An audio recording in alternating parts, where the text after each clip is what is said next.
Hello, ladies and gentlemen, it is I, your friendly neighborhood Pokeprof, and welcome back to Sylvari vs. Forsaken. Yes, I'm an MMO fan. What of it? When we had last left off, we had finished the nighttime levels, and we're now in the backyard with the pool. We also have the new squash plant, which is essentially upgraded version of the potato mind, so to speak. You'll see it once we actually get into the game. So let's go ahead and do repeater, walnut, chomper, lily pad, and squash, and cherry bomb.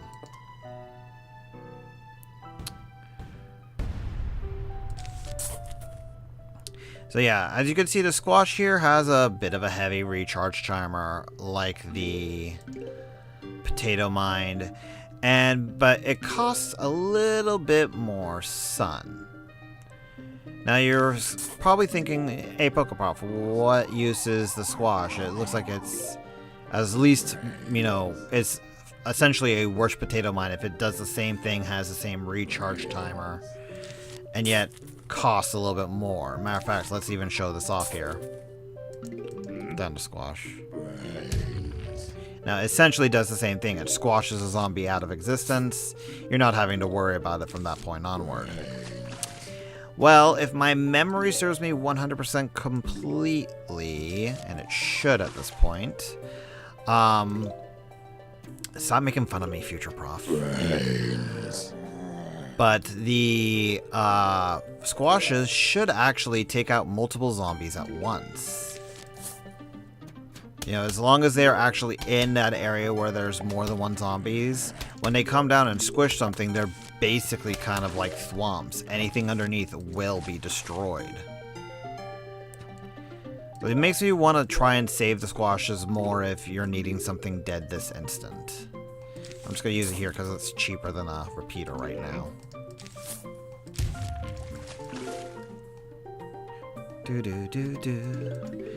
This is one of the more better tracks in the game.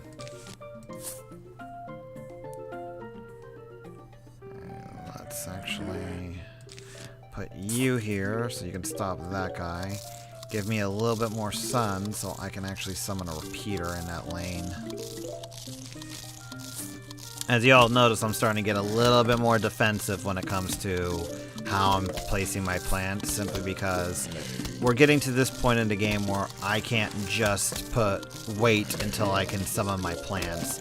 I'm having to, if I'm wanting to survive, I gotta make sure that I've got my plants in place long before they're, gonna be here.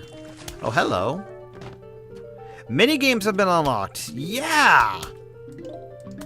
So now we have access to the minigames, which, honestly, I think we'll save for next episode. We're already in here, and I don't really want to pop off just to show off some minigames. Also, I made a mistake. Oops. Oh, let's just do this. Have fun. Make some people with OCD go a little crazy in it.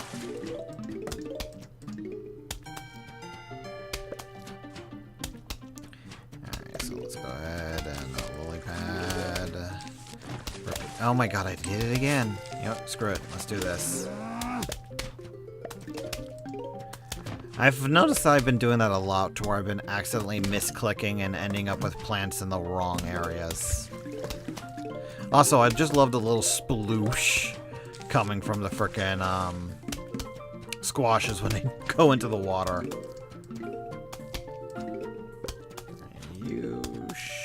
There we go. So we should be getting to our first big wave just fine.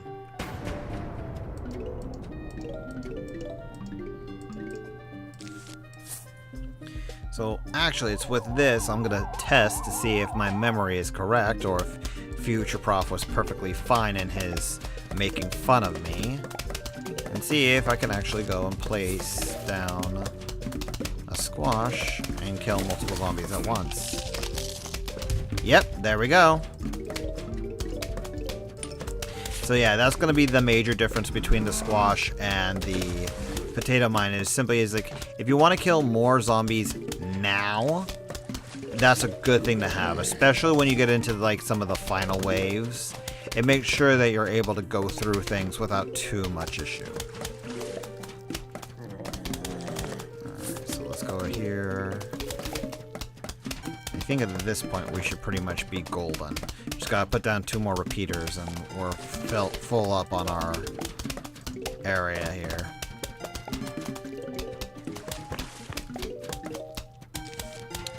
But this is also where they're gonna start introducing a little bit more zombies for us to fight as well.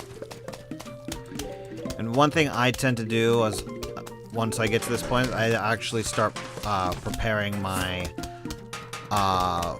pool area a little bit sooner than I prepare anything else. Simply because if the pool is left unguarded for too long, you're going to be in much more trouble than you would be with any other lane. Because with any other lane, you're not having to worry about placing down a lily pad on top of whatever your plant is. So essentially you're spending 25 more sun than you normally would. Oh dear, football guys. Actually, I don't think your guys are strong enough. No, you're not. You're not at all. So even with our repeaters and our old strategies, you could see just how long it's taken them to kill the football zombie. And the football zombie is already faster than anything else that these zombies have other than pole vaults. So just seeing it not only be that tanky, but be able to move that fast as well, it's just unreasonable for you to do anything other than do an instant kill plant of some kind. At least for the moment. Once we get their weakness, we'll be a little bit more safe, but for now, we're still going to be in danger.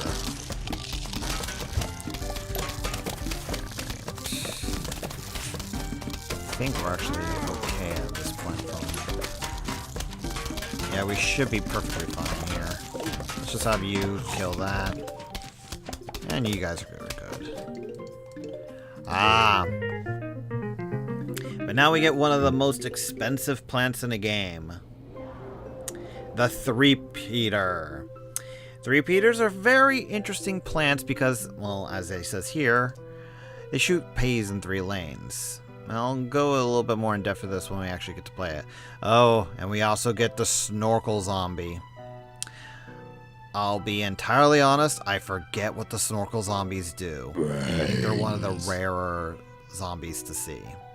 Let's actually start using the three-peater. I'm going to still have, I'm going to fall back to the pea shooter, because with how expensive the three-peater is, I don't want to overburden myself with the need for sun. And stick with squash.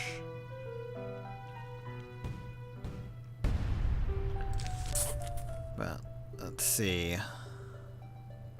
So we're actually going to be learning what the snorkel zombie does together, because for the life of me, I can't recall it. And Future Prof is probably pissed as all hell at me for forgetting. Brains. I'm sorry, Future Prof. Sometimes I derp, you know this. Brains. Alright, let's go ahead and put you there. Start planting my lily pads. Get more and more of these guys out here.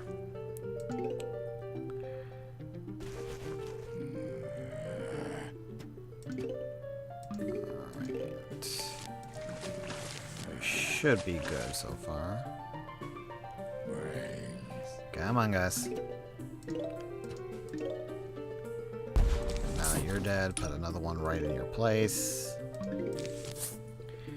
We shouldn't have to worry too much, because first few areas always like this, where it's slow plodding until they actually start getting more of their forces straight. And with the insta-kill plants, we're pretty much safe for them for the first couple of minutes.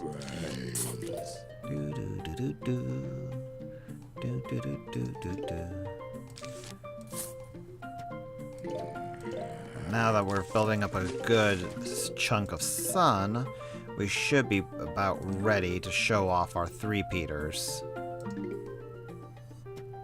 There we go.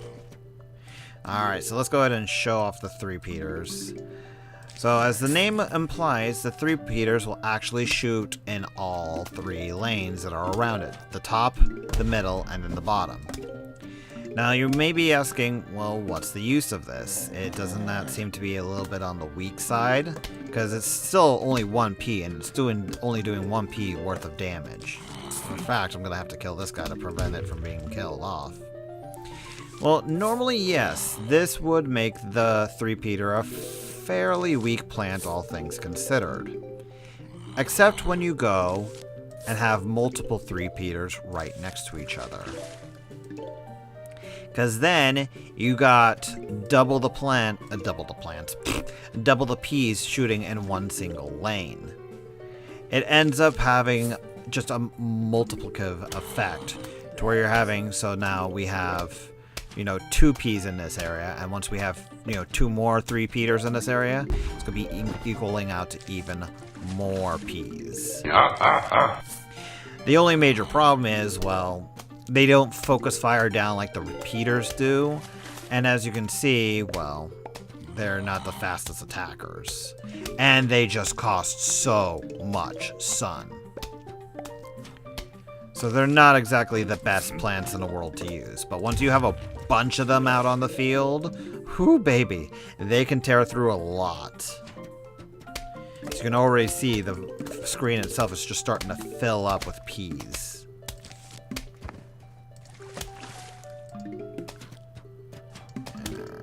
Go ahead and actually put you down here. Allow me to build a few more three-peaters up.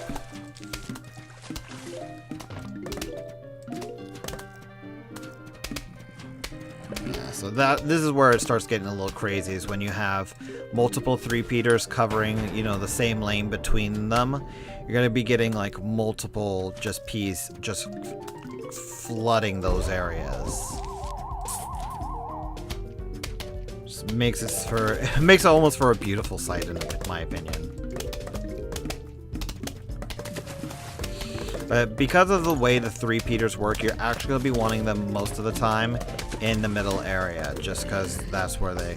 Oh, that's what the snorkel zombie does!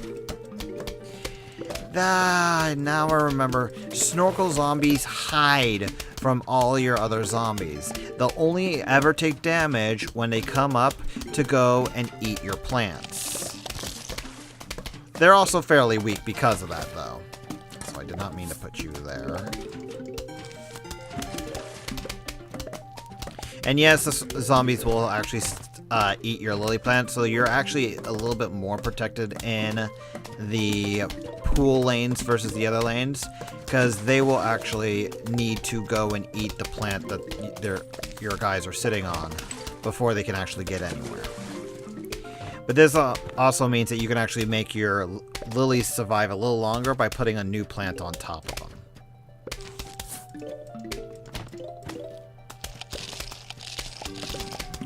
Also, I just realized I put a regular pea shooter there. What the hell? Let's go ahead and put the three-peater there. Starting to get lots and lots of sun now.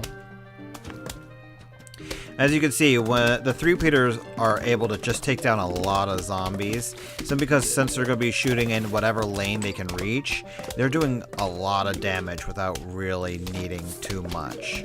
And when you add in some of the other plants in the games that can actually enhance the damage, and yes, there are plants that do that, three-peaters can be entirely just overpowering. Their main weakness, like I said before, is simply the cost of just how much sun they take for you to use and use reasonably well.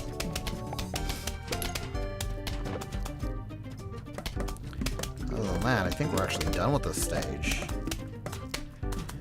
Come on, can you survive the snorkel zombie? No, you cannot. At least not before it died. Ooh. And now, you know how we've been using the potato mine so well? Well, we now get its water counterpart in Tangle Kelp. I think this will actually end us off for this particular episode. But let's go ahead and show off the Tangle Kelp before we go. Actually, let's actually sort things out so I'm not pulling the wrong plants again. Let's stick with three-peaters. You, and you.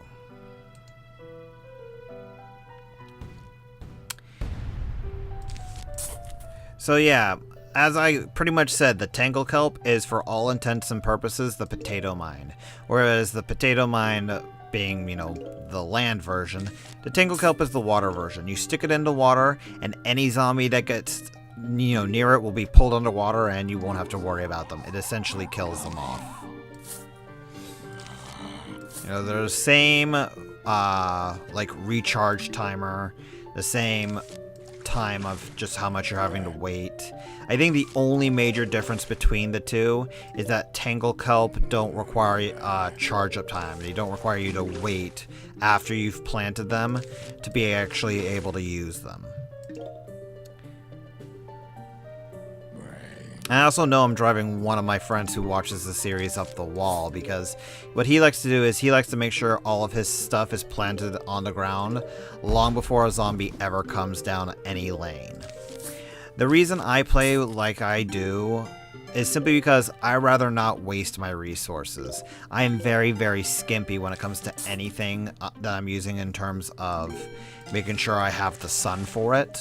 I want to make sure that if I'm putting down something that costs me sun, that it's either going to be useful in the end run of things, or that I'm not, or it's just going to be there for the rest of the match, essentially.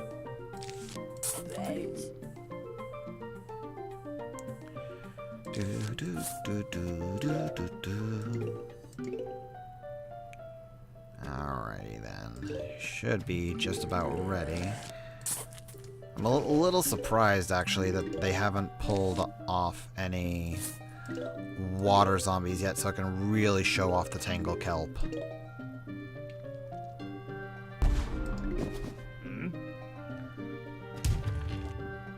Oh, also this is, I just realized this is the first level we've got that actually shows us having to have 3 flags instead of 2. So I knew it was going to come back sooner or later. There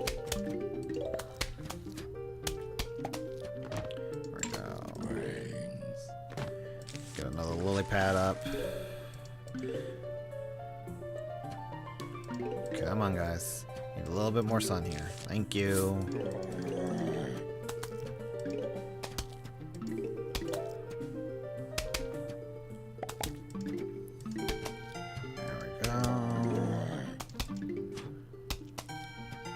Oh dear. I recognize that thing anywhere.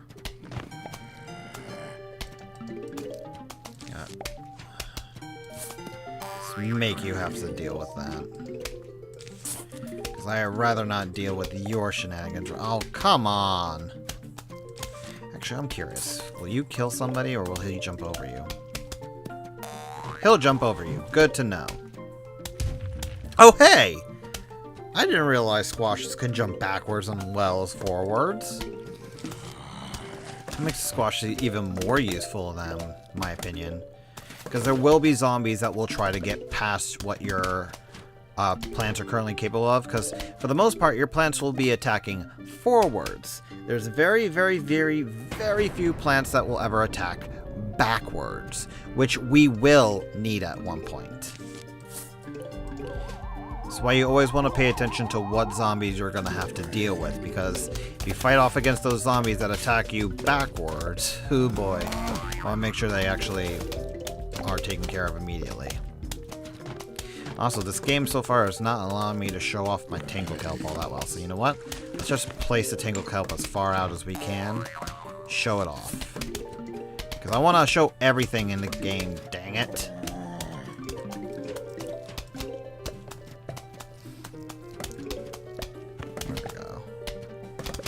There should be the Tangle Kelp right there. Just drags that plant all the way down. That zombie all the way down. Yeesh. Come on, 2 3-peaters should be more than enough for you. Should, I hope. Oh yeah, there we go. More than enough. Now, believe it or not, the 3-peaters are not an integral part of my endgame strategy. You think they would be, considering, well, just how well they're doing just by themselves now. And in the end, you could adapt my strategy to use the 3-peaters and probably do a lot of damage. But my endgame strategy never really relied on them. Simply because they take a good chunk to get started up. Whereas my main endgame strategy, while it does have something more expensive than the 3-peaters, the way that they're handled makes things a little bit easier than having to just rely purely on 3-peaters. Come on. There we go. I think we're just about good. So let's go ahead and, on the off chance something comes up.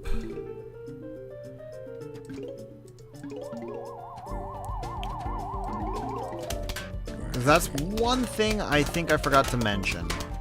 When it comes to the final wave zombies, while we have like the zombies that are popping up out of the water here, like we did with the tombstones in the nighttime stages, Tangle Kelp will actually block any of those zombies from popping up. So, you know, whereas you might have to deal with those zombies otherwise, the Tangle Kelp will actually prevent them from spawning there at all. Makes it for very, very useful to just put a plant there. Heck, even a lily pad will help out in that respect. But you want to usually put something on top of the lily pad to make sure you have at least some kind of protection, instead of something that can be easily just chomped away.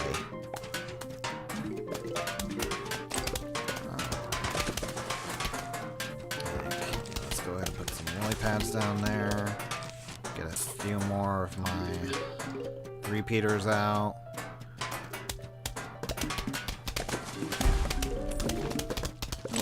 Thank you for that.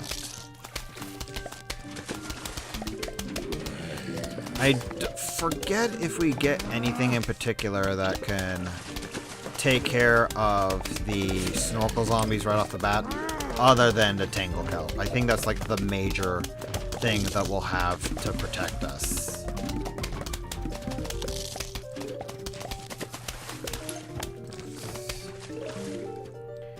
We should be good from this point onward. I really don't need any more plants. I'm not going to stop planting them, but I really don't need any more at this point. And just watch the 3-peaters murder everything. Give me a little bit more golden plus. Matter of fact, I think after this, I'll be able to afford that increased plant slot from Crazy Dave.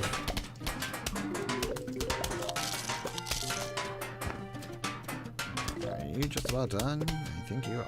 Oh, as I freaking said it, we actually unlocked something more from Crazy Dave. We can now visit Crazy Dave's shop. But I think we'll head off to that next time. Until then, folks, take care.